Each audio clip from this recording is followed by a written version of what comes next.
The federal government is considering a cap on the number of international students to address the growing housing crisis, one of the main goals of Prime Minister Justin Trudeau's new cabinet. The country hosted more than 800,000 international students last year, with 226,000 of the 549,570 study permits going to Indians in 2022, according to the government data. On being asked whether a cap could be imposed on international students, Housing, Infrastructure and Communities Minister Sean Fraser told reporters, "I think that's one of the options that we ought to consider." He said the government has not yet made a decision. "I think we need to do some serious thinking here."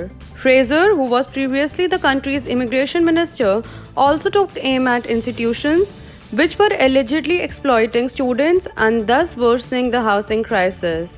The minister said, "When you see some of these institutions that have 5-6 times as many students enrolled as there are spaces for them in the building, you have got to start to ask yourself some pretty tough questions. There are good private institutions out there, and separating the wheat from the chaff is going to be a big focus of the work that I try to do with Miller, who is the current immigration minister." Fraser also said he plans to sit down with some of these institutions to find out ways to make it easier to find living space for those students in a tight rental market. Fraser said if they are going to continue to bring in record number of students, that they are being part of the solution as well as making sure they have a place to live. The opposition Conservative Party says the ruling Liberals have not done enough to tackle the housing crisis.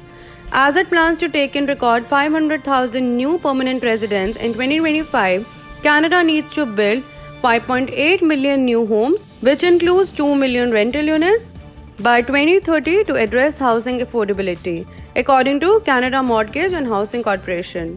Fraser also cautioned against blaming the lack of affordable housing on new immigrants. He said, "We have to be really careful that we don't have a conversation that somehow blames newcomers for the housing challenges that have been several decades in the works in Canada."